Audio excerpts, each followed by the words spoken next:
So, in the very first episode, they have a fight with Doctor Doom that does not end up going well.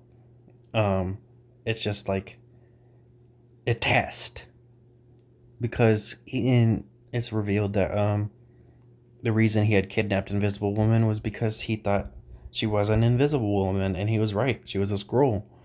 So he just lets the fuckers leave. It's pretty fucking funny. I really like Doctor Doom in this. The second episode was pretty forgettable, honestly, so I'm just gonna skip that one. The third episode, Baron Zemo comes to the Avengers for help as his team is slowly getting taken down by a vengeful enchantress. And he doesn't know that, but Captain America is a scroll, so he refuses to take any of the others' help on a very certain thing and claims that only Captain America can do it because he is the only one that he knows wouldn't betray him like that. Because after all he stands for, he wouldn't betray a villain.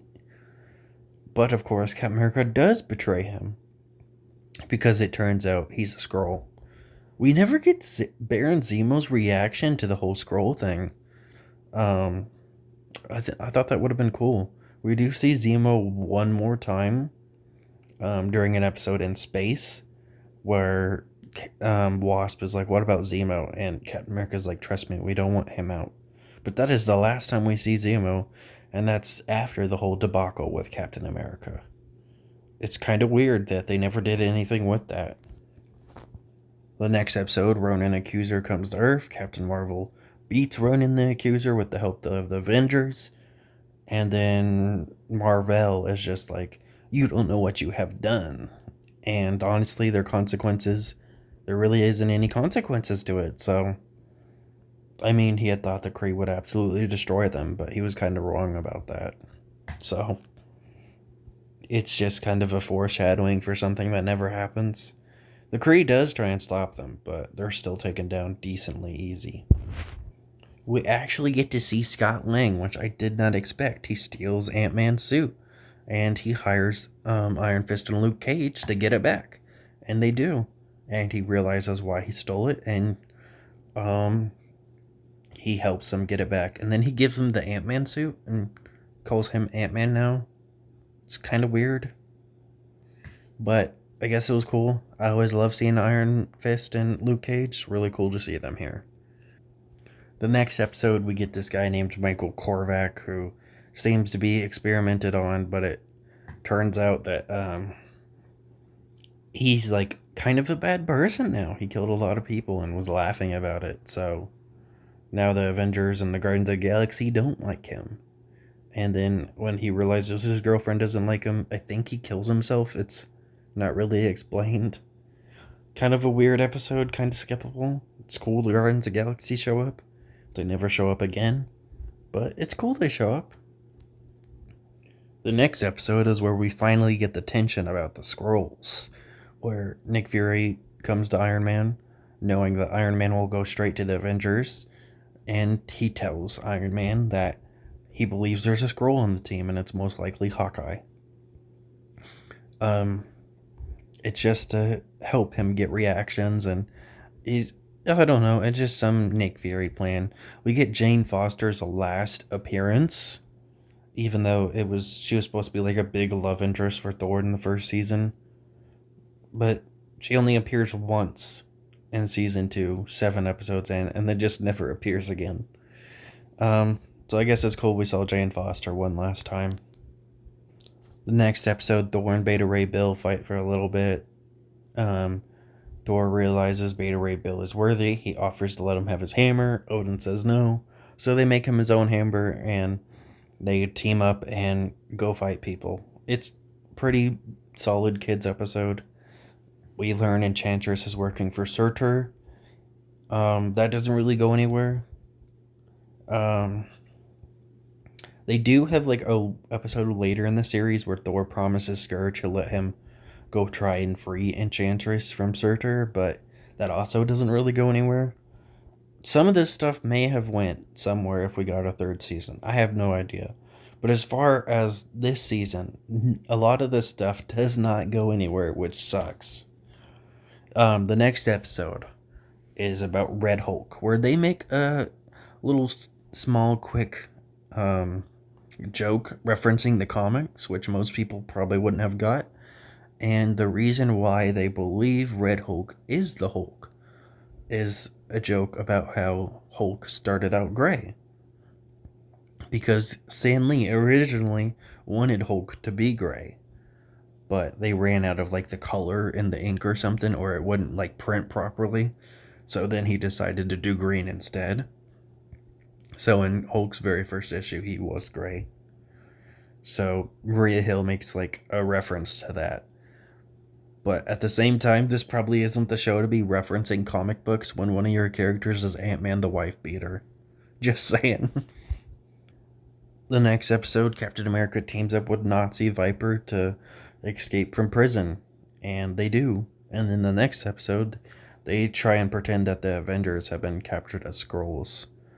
And the Avengers, we've been following our Skrulls this whole time. That they don't follow that for very long. They get taken down. You know, a lot of this Skrull stuff is fun, but also confusing. So then, after the 12th episode, actually, they've taken the Skrull down, and we get Drake Bell as Spider-Man. Which is unfortunate because of his controversies. I didn't think he would be in this show, but he is. So we get a little bonding moment between Captain America and Spider-Man because they're both currently being hated by the public, and Spider-Man wants to know how Cap deals with it. It's a solid episode. The next episode is Vision, works with Ultron. You know, he ends up getting more humanity and joining the Avengers. It's just kind of there. The next episode is called Powerless. Thor, Iron Man, and Captain America are all powerless. Iron Man still has his original suit though, but they just make an excuse that like it's been so long he doesn't know how to use the old tech, which is just kind of lame.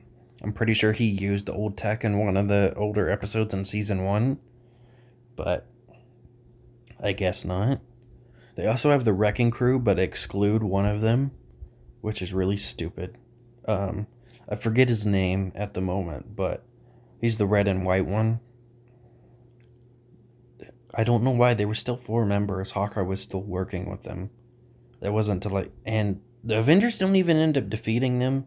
Loki does. So like, why couldn't they have had all 4 of them if Loki was just going to end up defeating them in the end? Now here comes the episode I was talking about, episode 16. Baron Zemo's last appearance.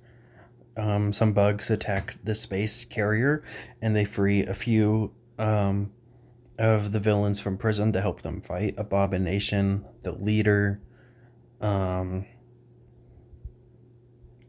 few other characters that I don't care to name. And, they take on people. And Scourge. They take on the bugs and shit. One of them asked to go back to their cell.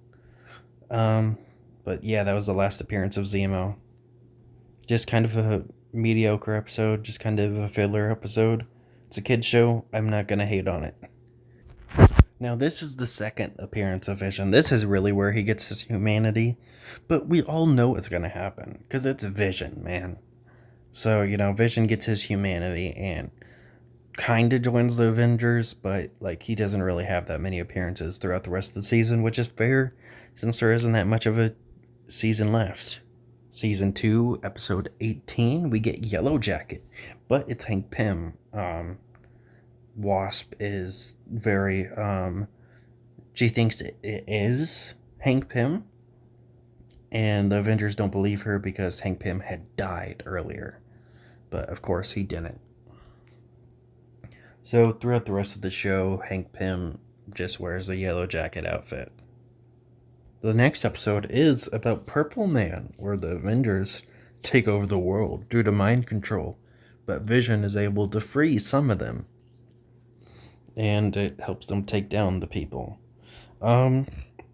Pretty solid episode. I would say it's not important, but it is important because of the fact that later it is mentioned that Red Hulk claims that he was under mind control, and that is why he had problems with the Avengers, which is way before the Purple Man stuff.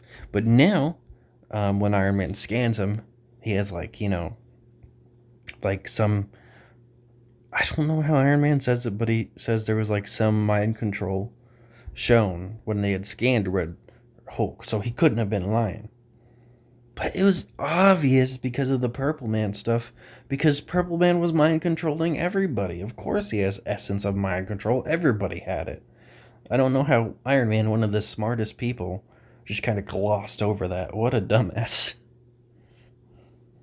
And it's actually the very next episode. I didn't realize that. The next episode, Code Red. Winter Soldier, Falcon, a few other characters, and Red Hulk are here, and they're trying to take down the Avengers because of a virus that was released. But they didn't release the virus, the Red Skull did. So they take down the Red Skull. Red Skull makes a few more appearances.